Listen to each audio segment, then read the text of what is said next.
I don't care what happens. I want a Super Bowl, and of course, I want to beat the Packers. So we're going to make plays.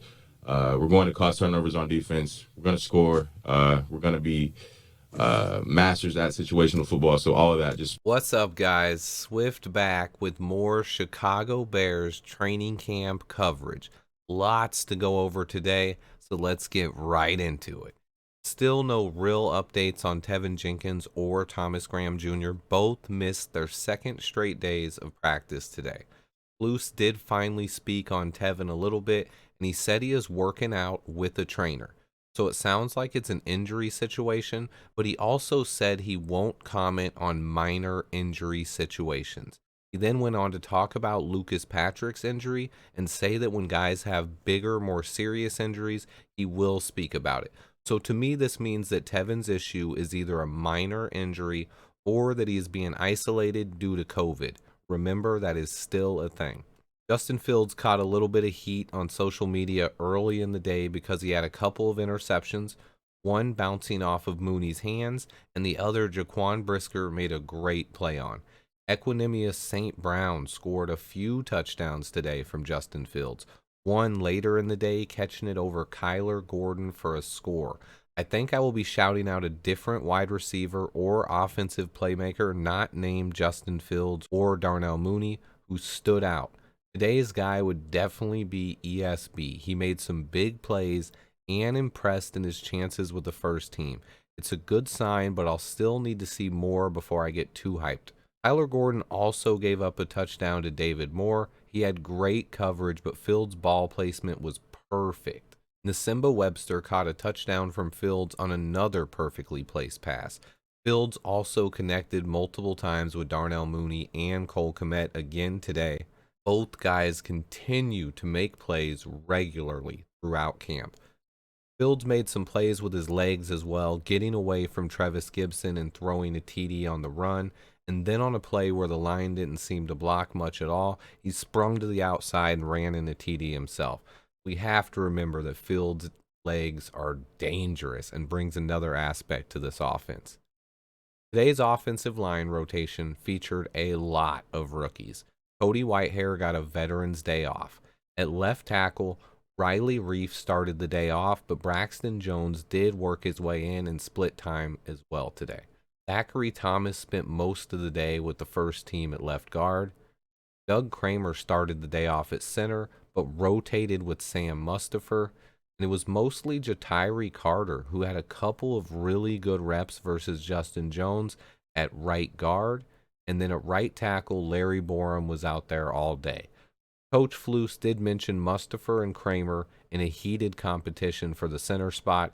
He also mentioned Dieter for the first time. He said Dieter has been working with the second team at guard, but is now also getting some reps with the second team at center as well. Similar to something that happened towards the end of mini camps, the Bears at times went with 4 rookies on the first team offensive line today. That's a scary thought, but remember, we are just getting these guys reps. Prepare them if they have to play. Currently, none of them are projected as starters, but a couple of these guys could be fighting for a starting spot. Doug Kramer, especially if Lucas Patrick ends up being out longer, and then Jatiri Carter and Zachary Thomas both have a chance to battle for that right guard spot. We now have gotten a chance to take a few clean looks at Justin Fields' throwing motion, and boy does it look smooth.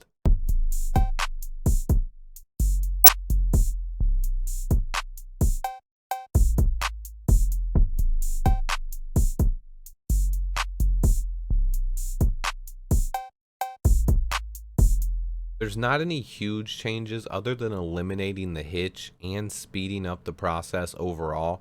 You can tell that Luke Getsy and Justin Fields worked on this release though, and this should only further help him in the NFL. I asked a couple of questions specifically regarding Justin Fields' camp thus far. I've been told that he is using different cadences at the snap. Also, he's telling guys where to go, and it seems that he has a good understanding of the offense in general. His leadership has also been on full display, and after throwing a couple of interceptions early in practice today, he bounced back and was a perfect in the 7-on-7 drills to end practice. He connected for 10 straight completions and ended the practice with 3 straight touchdown passes. He hit David Montgomery in the flat, then connected with Darnell Mooney for a score before ending the day with a sideline touchdown pass to N'Keal Harry. Great sign that Harry ended the day on a high note. Mooney, as expected, continues to impress. Now, how about the defense? Jaquan Brisker and Kyler Gordon continue to stand out and make plays in the secondary. Both had impressive interceptions today. They have stood out on the defense, and here we are on the 3rd day of camp, and both seem to be cementing starting spots and making seamless transitions into the NFL. Obviously, we have pads coming on next week and then preseason games, but as long as they continue making plays, there are a ton of reasons to be hyped for these 2 kids and the Bears' young secondary in general. Kyler Gordon spent most of the day lining up opposite of Jalen Johnson. Tavon Young was the slot guy. When Gordon comes into the slot, Kendall Vildor has been the guy stepping in on the outside. Expect that to be Thomas Graham Jr. normally, but he hasn't been at practice for the last 2 days. Jack Sanborn has made a few plays in camp, but was seen on Twitter getting burnt badly by Treston Ebner in one-on-one drills. Ebner's ability as a receiver continues to excite me. I have been looking for Angelo Blackson, but so far everything is quiet on that front. He was arrested a week or so before camp on something minor. I'm very intrigued by his ability on the defensive line, and he looked great on tape last year. Still have not heard anything about him in camp yet, though. Charles Snowden made an impression today. Apparently, he hit a sled so hard that he broke it. Reports are that Snowden bulked up 20 pounds over the offseason in an effort to play defensive end. We'll see what he looks like once the pads come on next week and into the preseason action, but he is a guy I had a little bit of hype for last year. Overall, the defensive line was beating the offensive line as expected.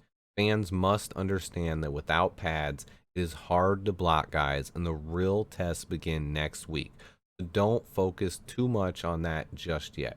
It was another good day of practice for Justin Fields and our 2 second-round picks. Also, Darnell Mooney and David Montgomery had great days as well. N'Keal Harry and Equanimous St. Brown both impressed. It was good to see N'Keal bounce back after struggling a bit yesterday. Dante Pettis has been relatively absent throughout camp thus far, and he had a drop today. He did make some plays in minicamp, so I'm still waiting for him to show up as far as training camp is concerned. I appreciate everyone who watches these videos. Please keep hitting that like button for me. I will be back with more training camp coverage tomorrow, as well as hopefully finishing up one of my all 22 breakdowns, if not both, on Riley Reef and Michael Schofield. Look out for those by Sunday, and until next time, guys, bear down. Yes, sir. Day 3. About to get to work. Let's get to it, man. Day 3, baby. Let's get it.